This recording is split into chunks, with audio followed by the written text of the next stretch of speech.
AP TDP senior నేత యనమల రామకృష్ణుడి పదవి వ్యవహారం మరోసారి తెరపైకొచ్చింది. 42 ఏళ్ల సుదీర్ఘ రాజకీయ అనుభవం కలిగిన యనమలకు కోరుకున్న పదవి రావాలని ఆయన అభిమానులు కోరుతున్నారు.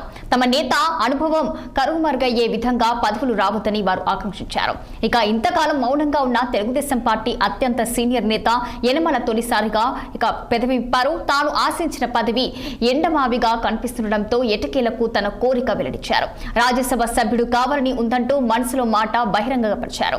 కాకినాడ జిల్లా రాజకీయాలు వర్గాలుగా విడిపోవడంతో యనమల మనసులో మాట నెరవేరే అవకాశాలపై అనుమానాలు వ్యక్తమవుతున్నాయి. ఇక దీనిపై మరింత సమాచారం మా ప్రతినిధి దురాని అందిస్తారు. తెలుగుదేశం పార్టీలో సీనియర్లకి స్థానం లేదా, సీనియర్ల మాటకి చెల్లుబాటు కాదా అన్న సందేహాలు మాత్రం మస్తుగా వినిపిస్తున్న ప్రస్తుత మాట ఇది. ఎందుకంటే కాకినాడ జిల్లా తుని నియోజకవర్గంలో ఉన్న యనమల రామకృష్ణుడు ఇప్పటి వరకు మౌనంగానే ఉన్నా, అంటే తన మనసులో మాట గుర్తించి తనకు ఆ పదవి ఇస్తారని ఇన్నాళ్ళు ఆశపడ్డారు. అయితే తెలుగుదేశం పార్టీ ఏమాత్రం కనుకరించడం కానీ, అటువైపు యనమల వైపు చూడడం కానీ జరగకపోవడంతో మాత్రం మొన్న ఇటీవల సమావేశంలో తనకు రాజ్యసభ సభ్యుడు కావాలని మనసులో ఉందంటూ మనసులో మాట బయటపెట్టారు. ఇదంతా పరికిస్తే కనుక ఎందుకు ఇలా జరుగుతున్నాయి పరిణామాలు అన్నది మాత్రం క్షుణ్ణంగా పరిశీలించాలి. తెలుగుదేశం పార్టీలో ప్రస్తుతం అంతా నారా లోకేష్ హవా నడుస్తుందని చెప్పాలి. ఎందుకంటే ప్రస్తుతం ఉన్న మంత్రివర్గంలో కూడా కేవలం 6 పాత మంత్రులు తప్పించి మిగిలిన అందరూ మొదట యువకులే, మొదటిసారి స్థానం సంపాదించిన ఎమ్మెల్యేలుగాను, ఇలాగే కొత్త వారిగానే అవకాశం కల్పించిన విధంగానే చెప్పుకోవాలి మనం.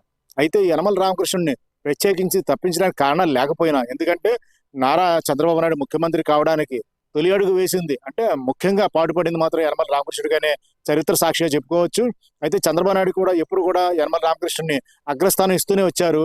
అయితే ఈ ఎన్నికల్లో కొత్త తరానికి, అంటే వాళ్ళు ఎవరైతే వారసులు ఉన్నారో వాళ్ళకి రాజకీయ పరంగా అవకాశం కల్పించాలని చెప్పేసి స్థానాలకు ఇచ్చుకుంటూ వచ్చారు. అందులో భాగంగానే తుని నియోజకవర్గంలో యనమల రామకృష్ణుడి కుమార్తె యనమల దివ్యకు స్థానం ఇచ్చారు. ఆయన కూడా అలాగే గెలిపించుకోగలిగారు. అయితే ప్రస్తుతం అయితే యనమలను పూర్తిగా పక్కన పెట్టేసినట్టుగానే తెలుస్తుంది. ఎందుకంటే ప్రస్తుత రాజకీయాల్లో ఆయన చర్చించడం కానీ, ఆయన సలహాలు సూచనలు కానీ తీసుకోవడం అంటూ జరుగుతూ ఉండడంతో యనమల రామకృష్ణుడు కేవలం నియోజకవర్గానికే పరిమితం అయిపోయారు.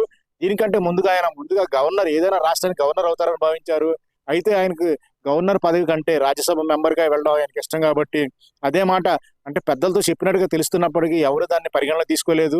అయితే కాలం గడుస్తున్న కొద్దీ, ప్రభుత్వం వచ్చి 2 ఏళ్లు కాలం గడుస్తున్న కొద్దీ యనమల రామకృష్ణుడు తన మనసులో మాట నెరవేరే అవకాశం లేదని అనుమానం వచ్చిందో మరేటో తెలియదు కానీ బహిరంగ వేదిక పైనే తన మనసులో మాట బహిరంగంగా చెప్పారు. తనకు రాజ్యసభ ఎంపీగా వెళ్ళాలని చెప్పారు.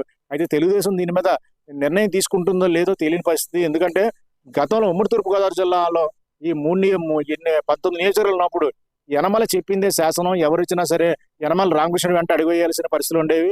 అయితే ఇప్పుడు చూస్తే కనుక ఏ నియోజకవర్గంలో ఎవరు చూసినా ఎవరికి వాళ్ళే పెద్దలు కావడం, అలాగే నారా లోకేష్ హవా స్పష్టంగా నడుస్తుండడంతో యనమల రామకృష్ణుడు చూసే అవకాశాలు కూడా చాలా తగ్గిపోయినట్టుగా చెప్పుకోవాలి.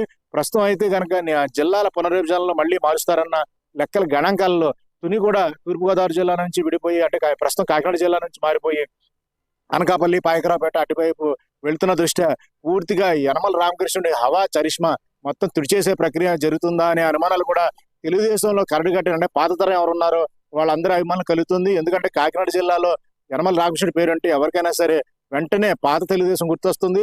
నారా చంద్రబాబు నాయుడు ఏ విధంగా ముఖ్యమంత్రి అయ్యారనే విషయం కూడా గుర్తొస్తుంది. అయితే ప్రస్తుతం జరుగుతున్న పరిణామాలు గమనిస్తే కనుక యనమల రామకృష్ణుడు మనసులో మాట నెరవేరుతుందా లేదా అని మాత్రం 100% సందేహాస్పదంగానే చెప్పాలి. వీడియో జర్నలిస్ట్ చిన్నీతో నదీం కందురాని, కాకినాడ.